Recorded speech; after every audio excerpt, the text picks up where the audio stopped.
Apa kabarnya? Saya harap semua sehat-sehat ya. Puji Tuhan. Saat ini kita mau ikut acara persekutuan Usinda ini. Semoga om tante semua bisa mengikutinya ya. Dan nggak boleh sedih-sedih, nggak boleh lelah-lelah.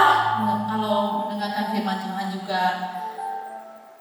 Kita hadir, kita undang Roh Kudus untuk hadir di hati kita semua.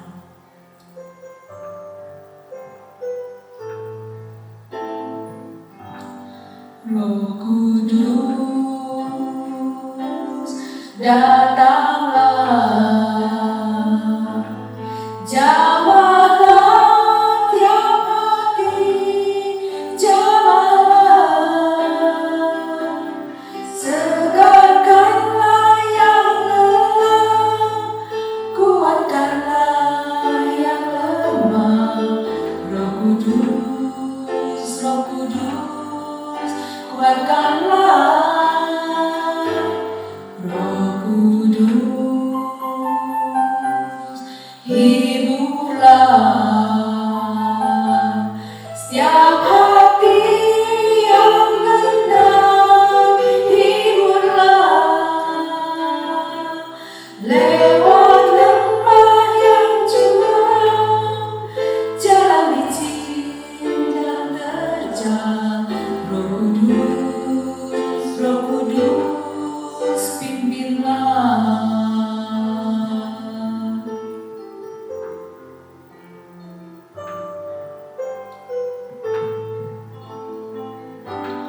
Roh Kudus, datanglah, jamahlah tiap hati, jamahlah, segarkanlah yang lelah, kuatkanlah yang lemah. Roh Kudus, Roh Kudus, kuatkanlah. Roh Kudus, hiburlah tiap hati yang gendam, hiburlah jalan-jalan yang curam, jalan licin dan terjal. Roh Kudus, Roh Kudus, pimpinlah. Roh Kudus, Roh Kudus, pimpinlah.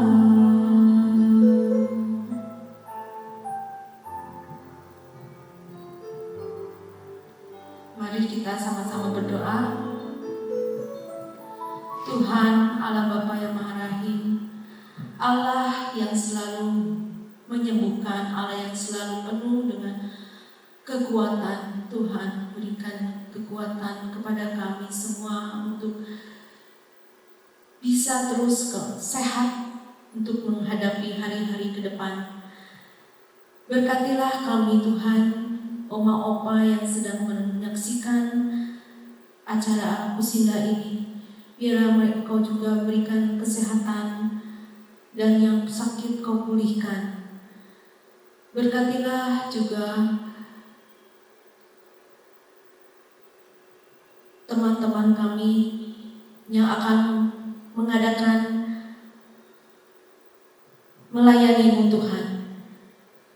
Ya Allah Bapa yang Maha Kudus, kuduskanlah persekutuan ini dari awal sampai akhir, sehingga Roh-Mu turut bekerja di dalam setiap kami untuk bisa merasakan damai dan sukacita. Terima kasih Tuhan atas Roh Kudus-Mu yang selalu Kau berikan kepada kami. Hanya di dalam nama Tuhan Yesus kami mengucap syukur. Amin. Ya, sekarang Oma Opa yang belum berolahraga, ayo kita berdiri. Kita memuji Tuhan, kita sambil berolahraga ya. Jadi hilangkan semua kesedihan-kesedihan atau lupa atau yang sakit. Ayo kita semangat, kita terus bergembira sambil bergoyang dan berjoget ya. Kita naikkan dulu jempol kita ke atas ya, kita ikutan berdangdutan ya. Ayo.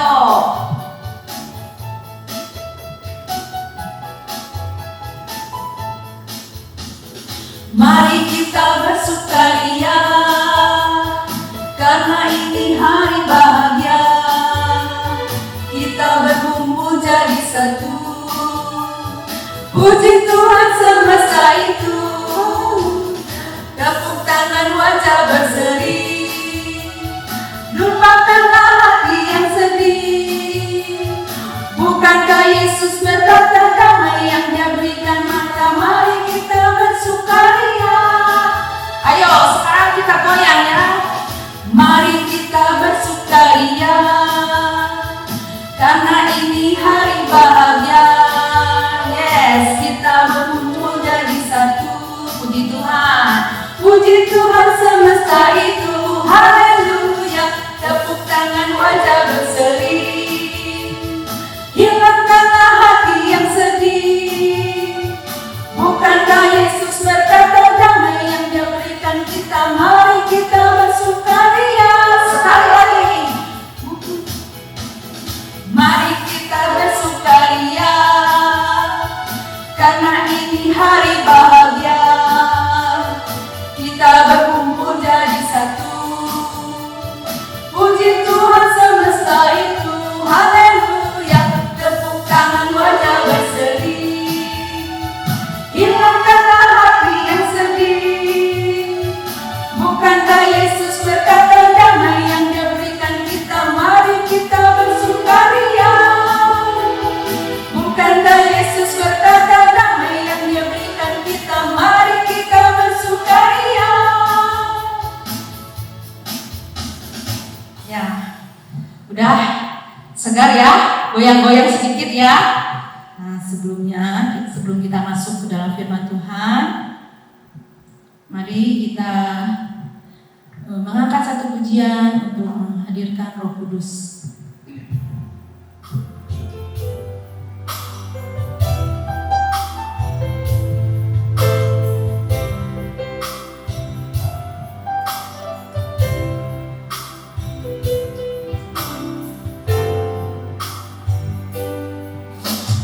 Roh Kudus, Kau hadir di sini.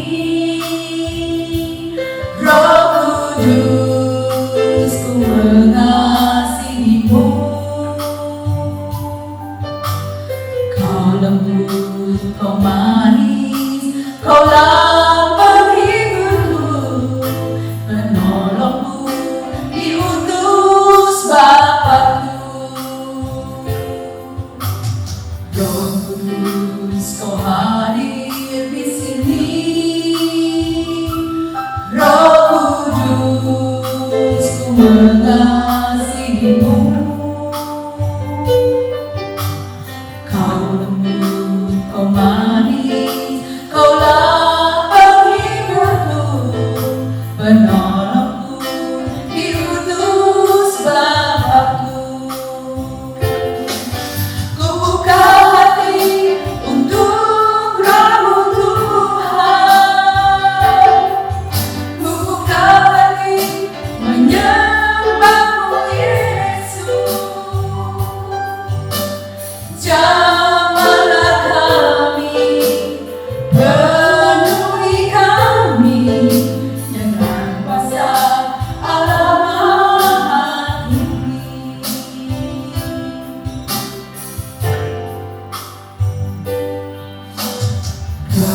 Halo Opa Oma, selamat pagi, apa kabarnya? Sudah lama kita tidak bertemu ya. Kita bersyukur kalau Tuhan masih kasih kita kesehatan. Kita bersyukur kalau hari ini Tuhan masih berikan kita kekuatan. Itu anugerah Tuhan. Walaupun masih dalam kondisi pandemi, kita mungkin masih terbatas, tidak bisa pergi keluar, tidak bisa pergi ke banyak tempat.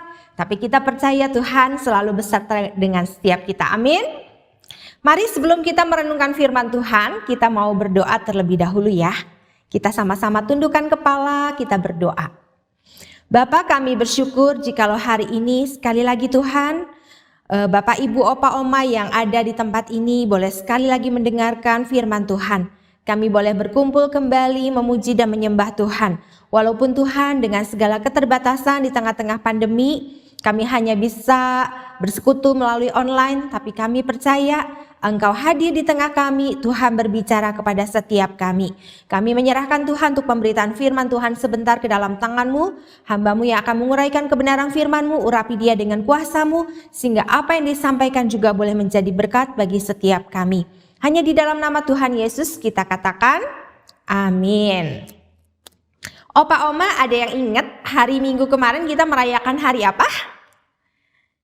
Ya, hari Pentakosta ya, bukan Pantekosta. Pentakosta dengan Pantekosta sedikit berbeda. Kalau Pantekosta itu nama denominasi gereja ya, di Bandung pun ada gereja Pentakosta. Kita belajar tentang Pentakosta dan Pantekosta ini memang agak sedikit membingungkan ya. Nah, waktu kita belajar di Kisah Para Rasul, kita melihat ada satu peristiwa yang cukup penting ya, yaitu peristiwa turunnya Roh Kudus. Makanya kita merayakan hari Pentakosta. Pentakosta itu adalah peringatan tentang hari turunnya Roh Kudus. Kalau berdasarkan bahasa aslinya, Pentakosta ini artinya apa? Hari ke-50. Jadi dihitung sejak Yesus Kristus bangkit dari kematian, kemudian dia masih ada di tengah-tengah dunia ini. Selama 50 hari baru turunlah Roh Kudus. Kalau kita mengerti sebelum turunnya Roh Kudus ada satu peringatan hari besar agama Kristen lainnya, yaitu hari kenaikan Yesus ke surga. Jadi setelah Yesus bangkit masih ada 40 hari sampai Yesus kemudian naik ke surga. Jadi Bapak Ibu kalau kita ingat kenapa Yesus tidak setelah bangkit langsung naik ke surga? Dia masih berada di tengah-tengah dunia ini selama 40 hari. Karena dia ingin membuktikan kepada para murid, kepada 11 muridnya, kepada Thomas yang waktu itu ragu-ragu, kepada 2 orang yang sedang berjalan ke Emmaus, kepada banyak murid lainnya, ingin membuktikan bahwa aku yang sudah disalibkan itu sekarang sudah bangkit. Ya, jadi yang menjadi saksi mata kebangkitan Yesus enggak cuma para murid yang puluhan orang, tetapi Alkitab mencatat mungkin lebih dari 500 orang yang menyaksikan kebangkitan Tuhan, yang melihat Yesus yang telah mati itu sudah bangkit. 40 hari kemudian barulah Yesus naik ke surga. Tetapi sebelum Yesus naik ke surga, Yesus pernah berjanji, kamu tinggal di Yerusalem. Ya, aku akan memberikan kepadamu penolong yang lain. Dan itu terbukti 10 hari setelah Yesus naik ke surga, terjadilah pencurahan Roh Kudus. Kita sama-sama buka Alkitab kita ya. Dari Kisah Para Rasul, pasalnya yang pertama. Kisah Rasul, pasalnya yang pertama. Saya akan bacakan dulu dari ayatnya yang ke-6 sampai ayatnya yang ke-8 ya. Kisah Rasul pasal yang pertama ayat ke-6 sampai ayat yang ke-8, kemudian disambung pasalnya yang kedua. Bapak Ibu yang sudah membuka Alkitab, kita baca bersama-sama ya. Maka bertanyalah mereka yang berkumpul di situ, Tuhan, maukah engkau pada masa ini memulihkan kerajaan bagi Israel? Jawabnya, engkau tidak perlu mengetahui masa dan waktu yang ditentukan Bapa sendiri menurut kuasanya. Tetapi kamu akan menerima kuasa kalau Roh Kudus turun ke atas kamu, dan kamu akan menjadi saksiku di Yerusalem dan di seluruh Yudea dan Samaria dan sampai ke ujung bumi. Kemudian pasal kedua ayat yang pertama, ketika tiba hari Pentakosta, semua orang percaya berkumpul di satu tempat. Tiba-tiba turunlah dari langit suatu bunyi seperti tiupan angin keras yang memenuhi seluruh rumah di mana mereka duduk. Dan tampaklah kepada mereka lidah-lidah seperti nyala api yang bertebaran dan hinggap pada mereka masing-masing. Maka penuhlah mereka dengan Roh Kudus. Lalu mereka mulai berkata-kata dalam bahasa-bahasa lain, seperti yang diberikan oleh Roh itu kepada mereka untuk mengatakannya. Waktu itu di Yerusalem diam orang-orang Yahudi yang saleh dari segala bangsa di bawah kolong langit. Ketika turun bunyi itu berkerumunlah orang banyak. Mereka bingung karena mereka masing-masing mendengar rasul-rasul itu berkata-kata dalam bahasa mereka sendiri. Mereka semua tercengang-cengang dan heran lalu berkata, bukankah mereka semua yang berkata-kata itu orang Galilea? Bagaimana mungkin kita masing-masing mendengar mereka berkata-kata dalam bahasa kita sendiri, yaitu bahasa yang kita pakai di negeri asal kita. Kita orang Partia, Media, Elam, penduduk Mesopotamia, Yudea dan Kapadokia, Pontus dan Asia, Frigia dan Pamfilia, Mesir dan daerah-daerah Libya yang berdekatan dengan Kirene, pendatang-pendatang dari Roma, baik orang Yahudi maupun penganut agama Yahudi, orang Kreta dan orang Arab. Kita mendengar mereka berkata-kata dalam bahasa kita sendiri tentang perbuatan-perbuatan besar yang dilakukan Allah. Mereka semua tercengang-cengang dan sangat termangu-mangu sambil berkata seorang kepada yang lain, apakah artinya ini? Tetapi orang lain menyindir, mereka sedang mabuk oleh anggur manis. Bapak Ibu yang terkasih, kita tadi sudah membaca tentang peristiwa bagaimana Roh Kudus turun atas para murid. Kita di sini meyakini bahwa apa yang terjadi pada murid pada waktu itu merupakan bagian dari rencana Tuhan kita, ya. Sampai hari ini tidak pernah ada peristiwa yang terjadi dengan yang dicatat di dalam Kisah Para Rasul pasal 2 tadi. Gak pernah. Jadi saudara, ketika hari Pentakosta itu terjadi atau hari ke-50 setelah Yesus bangkit dari kematian, pada saat itu dicurahkan Roh Kudus atas para murid. Dan peristiwanya itu begitu luar biasa. Murid-murid pada waktu itu disuruh berkumpul di satu tempat karena Yesus yang memberikan perintah, ya. Murid-murid disuruh menunggu walaupun mereka belum tahu harus menunggu apa dan bagaimana.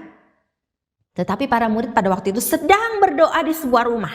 Mereka sedang berkumpul. Mungkin mereka masih membicarakan tentang Yesus yang menjadi guru mereka. Mereka mungkin masih menceritakan tentang Yesus yang mati tiba-tiba sudah bangkit. Mereka mungkin masih menggosipkan tentang Yesus yang tiba-tiba tubuhnya terangkat ke sorga meninggalkan mereka. Dan mereka mungkin masih terkagum-kagum dengan apa yang sudah Yesus kerjakan di antara mereka. Tiba-tiba ketika mereka berada dalam rumah itu, mereka sedang berkumpul, mereka sedang berdoa, apa yang terjadi? Ada tiupan seperti angin yang keras. Kalau sekarang mungkin bisa dianggap sebagai bunyi badai gitu ya. Anginnya kenceng walaupun mereka ada di dalam rumah. Kalau kita tahu angin taufan itu terjadi biasanya itu di atas langit-langit. Bukan langit-langit rumah gitu ya. Di atas langit. Ketika ada angin kencang bertiup gitu ya. Kemudian awan mulai gelap gitu kan. Nah, terjadi angin taufan atau angin badai. Itu sangat mengerikan kalau Bapak Ibu pernah mengalami. Tetapi itu terjadi di dalam rumah. Ada tiupan angin yang sangat keras. Mungkin mereka kaget, angin apa ini gitu ya.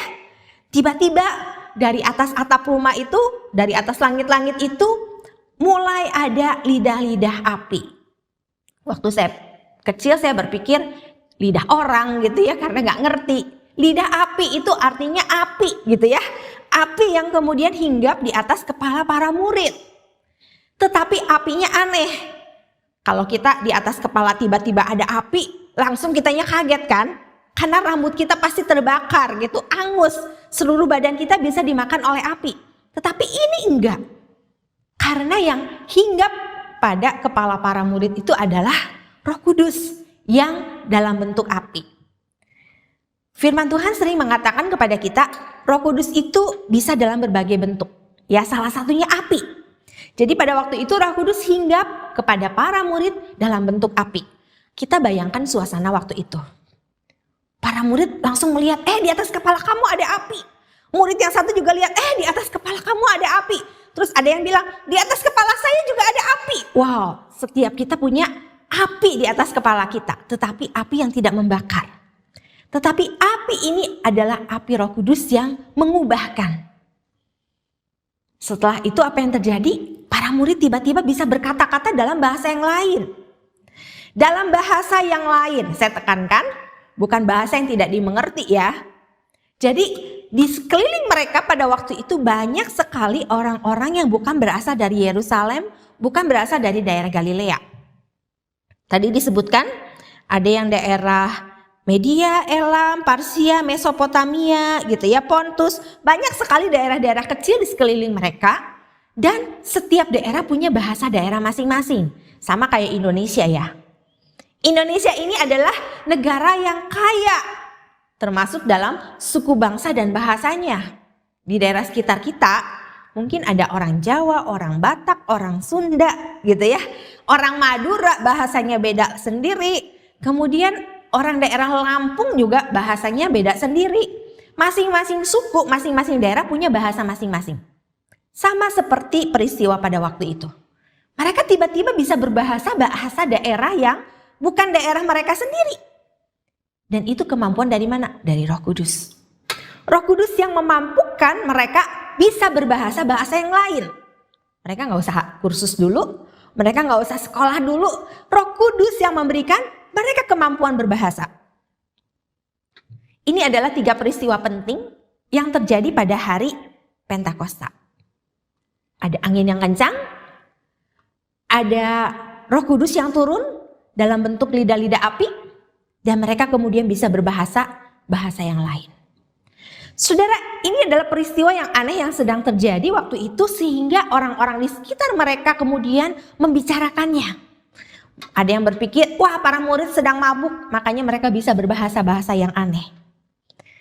Tetapi saudara, ini adalah peristiwa ketika Roh Kudus turun pertama kali ke atas bumi. Dan peristiwa ini sudah dijanjikan oleh Yesus sendiri kepada para murid. Yesus pernah berkata, aku akan memberikan penolong yang lain. Memang Yesus sebentar lagi akan meninggalkan para murid. Yesus akan naik ke surga karena tugasnya sudah selesai. Tetapi Yesus berjanji, aku akan memberikan penolong yang lain, yaitu Roh Kudus. Bapak, Ibu, Saudara, percaya enggak hari ini Roh Kudus masih ada? Amin. Roh Kudus bukan hanya ada ketika para murid hadir 2000 tahun yang lalu. Roh Kudus masih ada sampai hari ini. Namun kadang-kadang kita enggak menyadari ya. Dan Roh Kudus itu adalah roh yang memberi kita kuasa, memberi kita kekuatan. Kita melihat setelah peristiwa turunnya Roh Kudus, apa yang terjadi dengan para murid? Ada satu perubahan hidup terjadi. Pada hari Pentakosta itu, tiba-tiba Petrus bangkit. Dia berkhotbah di hadapan begitu banyak orang, mungkin lebih dari 3.000 orang. Karena dikatakan di Alkitab, setelah Petrus berkhotbah, ada 3.000 orang yang bertobat. Mungkin ada orang yang enggak bertobat juga. Tetapi yang tercatat adalah 3.000 orang bertobat. Kita bayangkan Petrus itu siapa? Dia dulu adalah murid Tuhan Yesus. Dia dulu adalah seorang nelayan. Dia dulu pernah menyangkal Yesus 3 kali. Dia adalah seorang yang pengecut. Tetapi ketika peristiwa Pentakosta terjadi, Petrus menjadi seorang yang sepertinya berbeda dari orang yang sebelumnya. Petrus menjadi orang yang berani. Dia bahkan berkhotbah dan kuasa Roh Kudus menyertai dia. Sehingga begitu banyak orang bertobat. Kita bayangkan itu tidak pernah dilakukan Petrus sebelumnya. Tetapi hari itu ketika Pentakosta terjadi, Petrus dipakai oleh Tuhan luar biasa. Menjadi seorang pengkhotbah KKR yang selama ini Petrus belum pernah lakukan. Dan sekali KKR 3.000 orang bertobat. Wow, hasil yang luar biasa ya.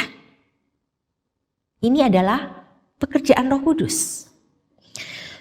Saudara, kalau begitu Roh Kudus bisa melakukan sebuah perubahan dalam diri Petrus. Saya yakin dan percaya Roh Kudus yang sama akan melakukan perubahan dalam diri setiap kita. Diri saya dan juga diri oma opa. Karena kuasa Roh Kudus itu tetap sama dari dulu, sekarang sampai selama-lamanya. Kadang-kadang kita tidak menyadari kalau kita punya kuasa seperti itu dalam diri kita. Ada sebuah cerita mengatakan bahwa sebuah gajah yang baru lahir beberapa bulan itu diambil oleh sebuah perusahaan yang bekerja dalam bisnis sirkus, ya. Jadi gajah ini kemudian diadopsi, dipelihara, kemudian dilatih oleh pelatihnya di tempat biasa mereka mengadakan pertunjukan. Jadi si gajah ini sudah terbiasa dari kecil, dia tiap hari diikat gitu ya, dirantai pada sebuah tiang. Sampai gajah ini tiba-tiba, bukan tiba-tiba sebenarnya karena tiap hari dikasih makan, tambah lama tambah besar. Dan gajah ini sudah pandai untuk bermain sirkus. Karena sekian tahun dilatih, gajah ini menjadi gajah yang mahir untuk bermain sirkus. Nah saudara, tubuh gajah ini tambah lama tambah besar. Karena sekarang dia bukan berusia beberapa bulan lagi, tetapi sudah beberapa tahun. Sudah menjadi gajah yang dewasa. Tubuhnya juga sebenarnya kuat. Tetapi apa yang terjadi? Dia seperti biasa, kalau enggak dipakai untuk bermain sirkus, setiap hari dia dirantai pada sebuah tiang. Sebenarnya gajah ini sudah mulai bosan gitu ya. Pagi-pagi dikasih makan, kadang-kadang siang-siang pelatihnya membuka rantainya, menyuruh dia untuk pergi ke arena dan bermain sirkus. Sore-sore atau malam hari dia pulang lagi ke kandang dan kemudian diikat lagi pada tiang yang sama. Dia merasa bosan sekali. Coba kalau saya bisa keluar dari kandang ini. Dia bilang, saya sudah tidak ingin bermain sirkus lagi. Saudara, kalau kita perhatikan, gajah ini kenapa dia punya perasaan seperti itu? Karena mungkin dia bertahun-tahun gitu ya, dilatih oleh pelatih yang sama, melakukan hal yang sama setiap harinya. Dan dia tidak menyadari bahwa dia sebenarnya bisa dengan mudah keluar dari kandang itu. Dia sekarang punya tubuh yang kuat, dia punya tenaga yang kuat, nggak seperti gajah yang baru usia beberapa bulan yang masih kecil. Kalau mau dengan belalainya aja gitu ya, dia bisa memutuskan rantai dan dia bisa kabur keluar dari kandang itu. Tetapi karena gajah ini sejak kecil dipelihara oleh pelatih itu, dirawat oleh pelatih itu, tinggal di kandang yang sama, dia tidak menyadari bahwa dia punya kekuatan yang berbeda dengan ketika dia masih kecil. Dia sekarang punya kemampuan untuk bisa keluar sendiri dari kandang itu, walaupun tanpa bantuan pelatihnya. Saudara, kadang-kadang kita mungkin seperti gajah yang terkurung, seperti gajah sirkus tadi. Kita tidak menyadari bahwa Tuhan memberi kita kuasa di dalam diri kita untuk melakukan hal yang mungkin orang lain tidak bisa lakukan. Karena kita anak Allah. Kita punya kuasa Roh Kudus yang Tuhan berikan dalam diri kita, sama seperti yang sudah Tuhan berikan pada diri Petrus tadi. Kuasa yang sama akan diberikan kepada setiap anak-anak Tuhan.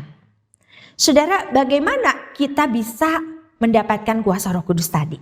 Ya, bagaimana kita bisa mendapatkan kuasa Roh Kudus yang seperti sudah Tuhan berikan pada diri Petrus? Saya ingin membagikan dua hal. Yang pertama, setiap saya dan saudara harus percaya dan menerima Yesus. Setiap kita harus percaya dan menerima Yesus. Ini merupakan langkah awal Tuhan akan memberikan atau mencurahkan Roh Kudus dalam diri kita. Saya akan bacakan dari Efesus pasal 1 ayatnya yang ke-13. Ya. Efesus pasalnya yang pertama ayatnya yang ke-13 berbunyi demikian.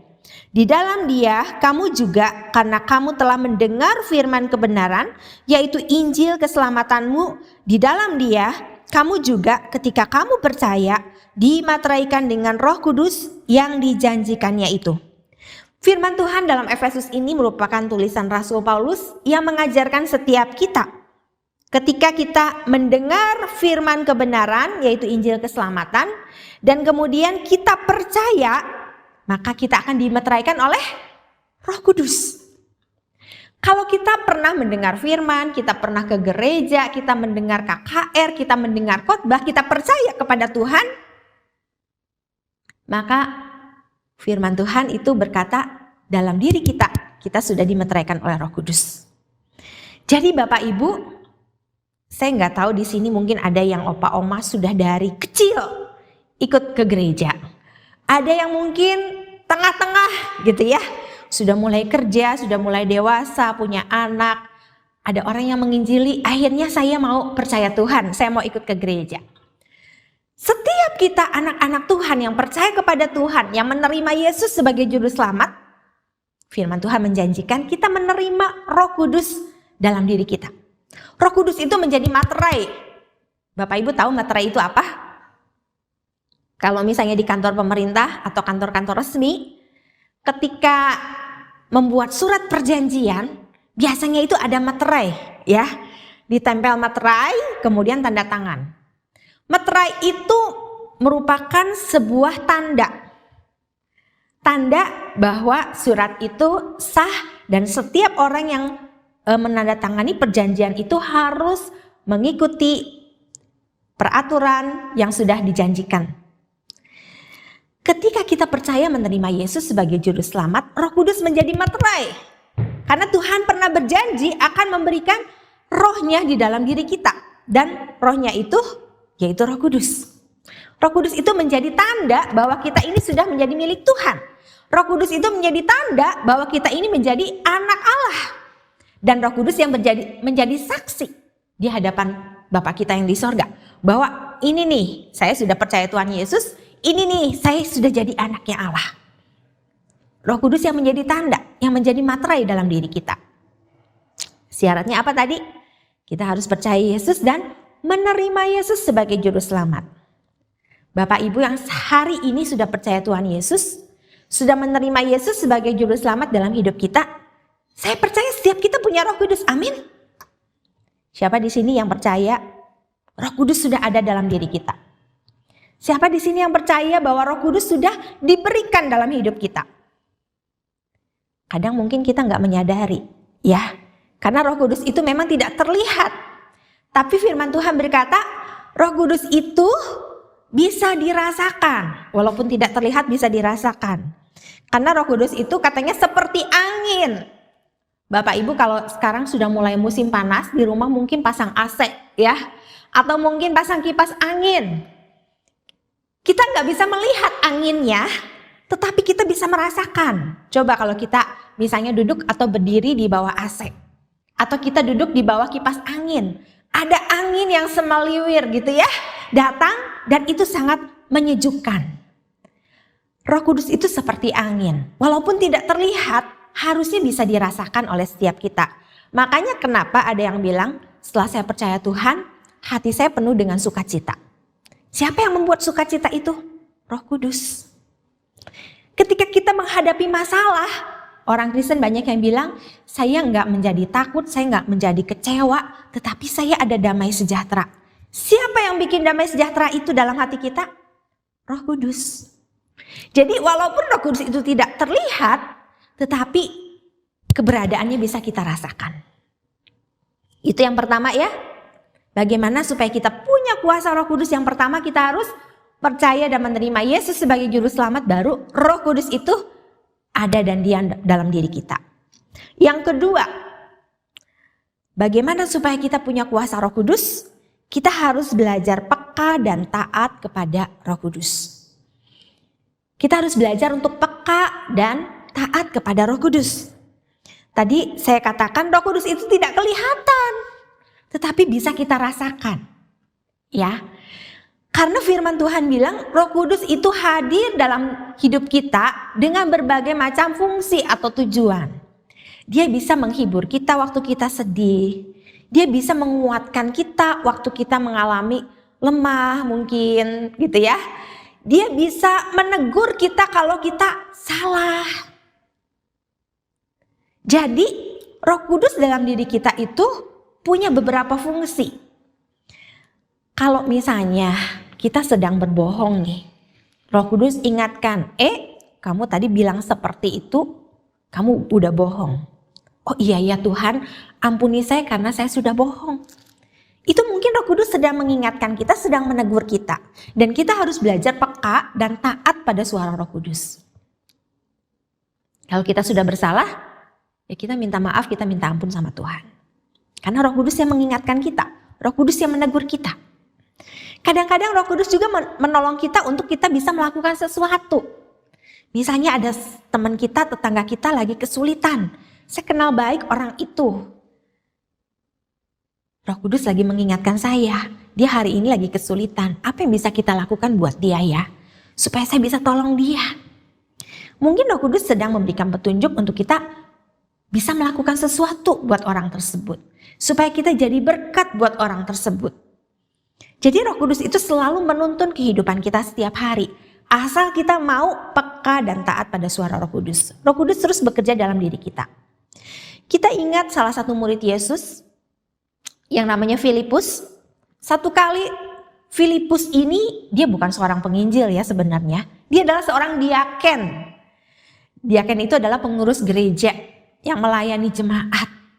Tetapi firman Tuhan katakan dia adalah seorang yang penuh dengan roh. Penuh dengan roh itu maksudnya bukan kayak orang kesurupan. Ya, penuh roh itu artinya seorang yang mau belajar taat pada kehendak roh Tuhan. Kehendak Roh Kudus. Satu kali Roh Kudus bilang sama Filipus, kamu pergi ke padang gurun. Filipus bingung, kok saya disuruh pergi ke padang gurun, ngapain gitu ya. Dan Filipus mau taat waktu itu. Dia kemudian pergi ke padang gurun. Betul, apa yang dia lihat di padang gurun, ternyata di padang gurun itu ada sebuah kereta kuda yang lewat. Dan di dalamnya ada sida-sida dari Ethiopia.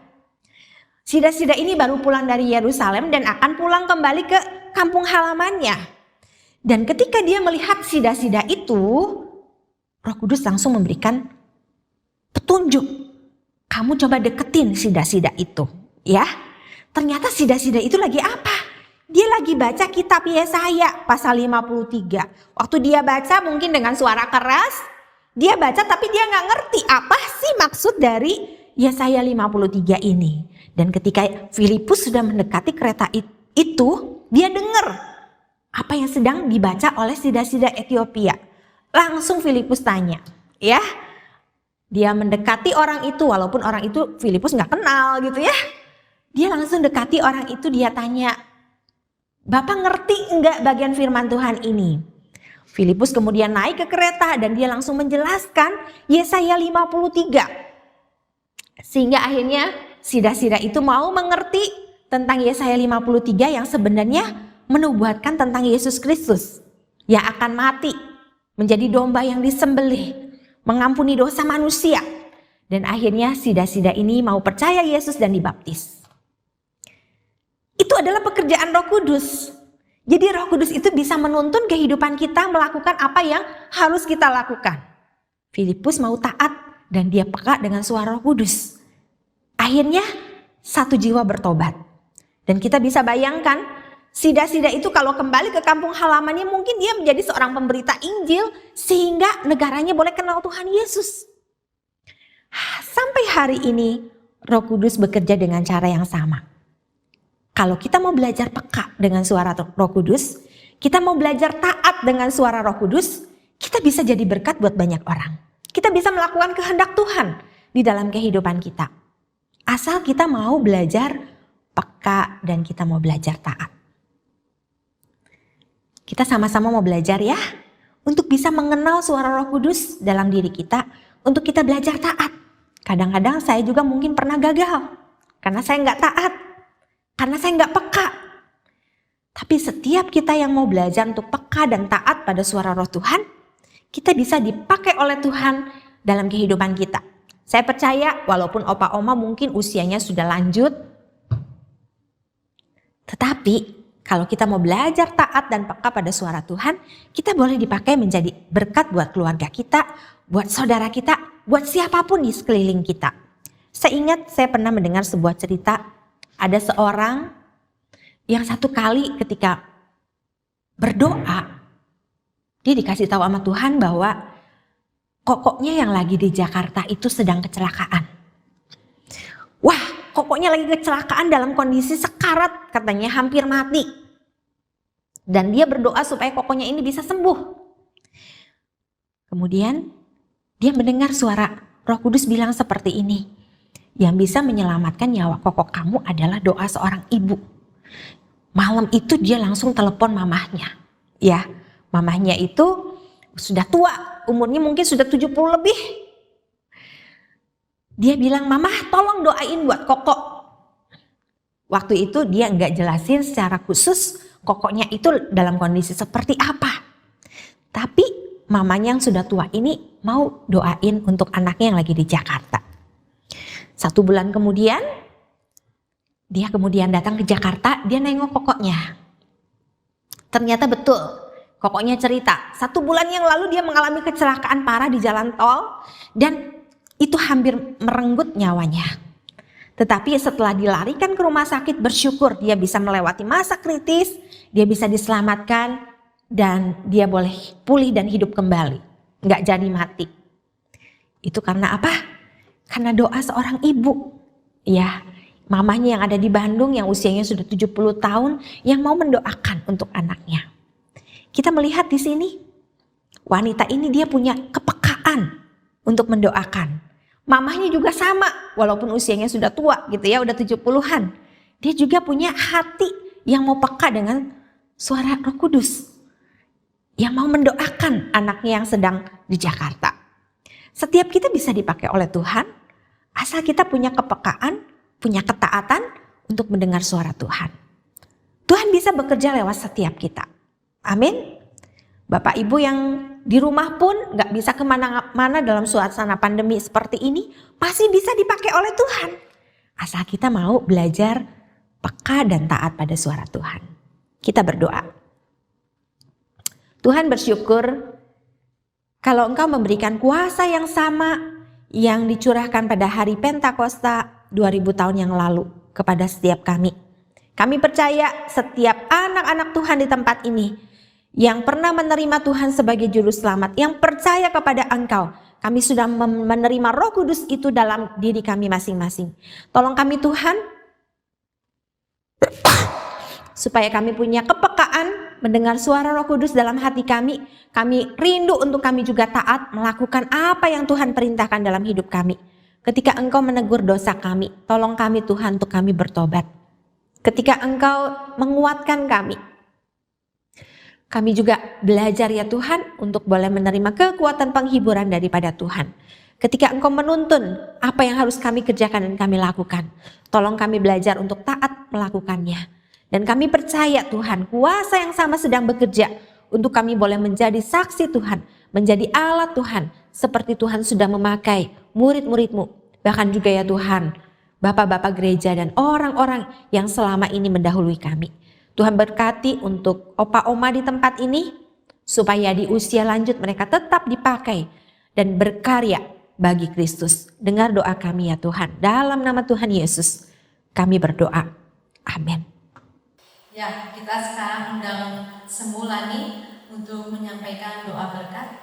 Silakan.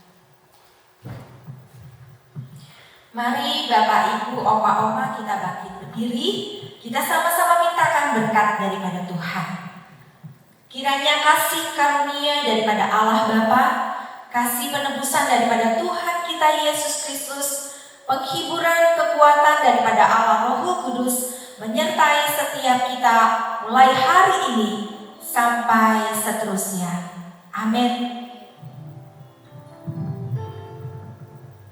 Bapa, terima kasih. Bapa, terima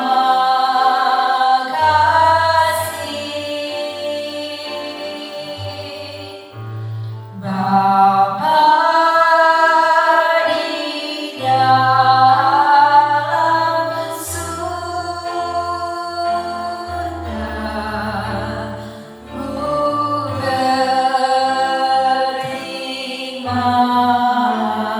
kasih.